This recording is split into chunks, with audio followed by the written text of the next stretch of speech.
IKEA is owned by a charity. On paper, that sounds generous, a global furniture giant giving its profits away for the greater good. But look closer at how this actually works, Ed, and it starts to look less like charity and more like one of the most quietly brilliant corporate structures ever built. By the end of this video, you'll understand why a Swedish furniture company spent decades organized in a way that made it almost impossible to tax, nearly impossible to take over, and technically owned by no one at all. IKEA today runs hundreds of stores across dozens of countries, selling flat pack furniture to hundreds of millions of customers a year and generating tens of billions of dollars in revenue annually.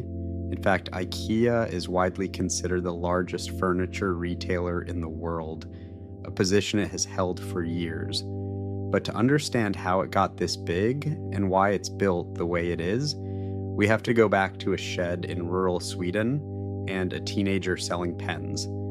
IKEA's story starts with Ingvar Kamprad, who founded the company in 1943 at just 17 years old, selling pens and picture frames out of a small shed in the Swedish village of Agunnaryd.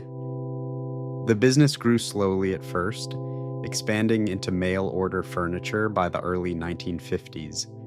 Then, in 1956, everything changed because of a car trunk that was too small. An IKEA designer named Gillis Lundgren was trying to fit a table into his car for a catalog photo shoot, and it simply wouldn't fit. So he did something simple. He unscrewed the legs.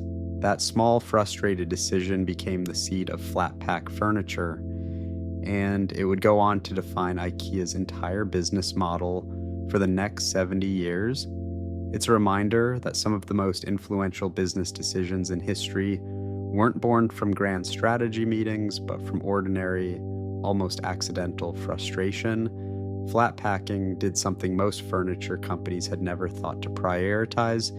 It moved the cost of labor from IKEA's factory floor onto the customer's living room floor. Instead of paying workers to fully assemble every piece, IKEA shipped the pieces disassembled and let customers put it together themselves at home. The efficiency gains were massive.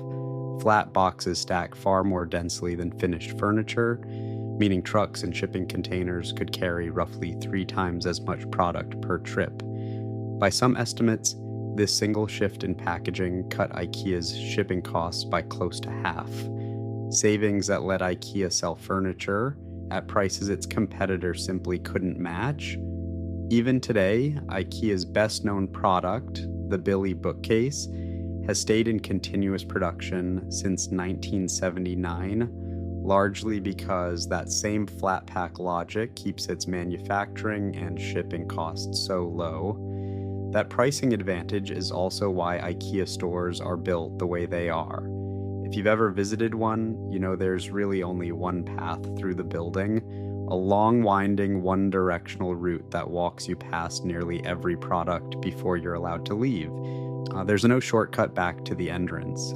This isn't an accident, and it isn't just about showing off styled room displays, though that helps too. It's about maximizing exposure. The longer you walk through fully furnished rooms, the more chances the store has to spark a purchase you didn't walk in planning to make.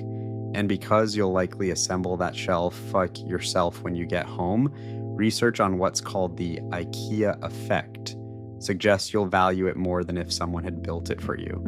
Even the checkout lines play into this.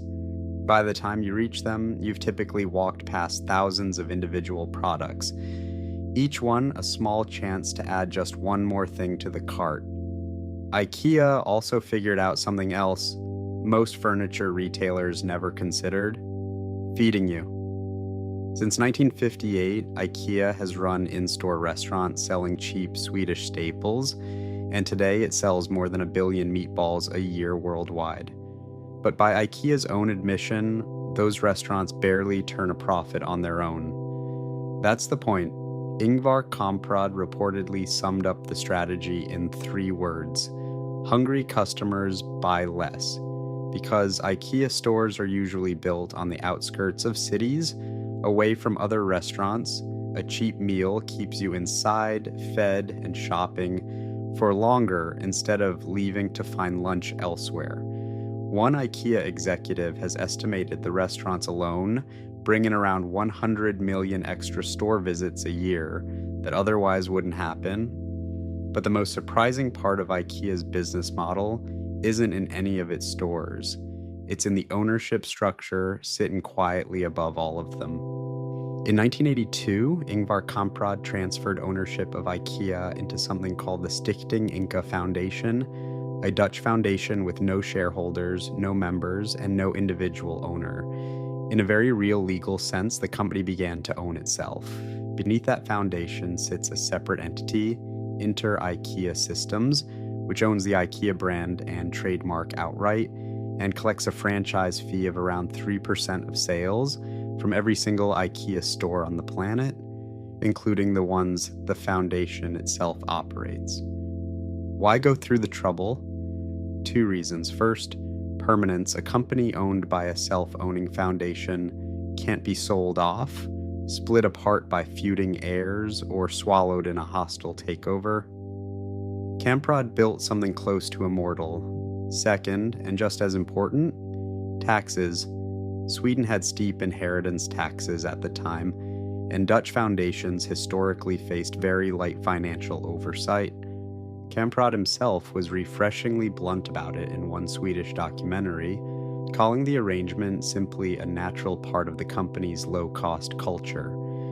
For years, this structure earned IKEA a pointed nickname, the world's richest charity and one of its stingiest.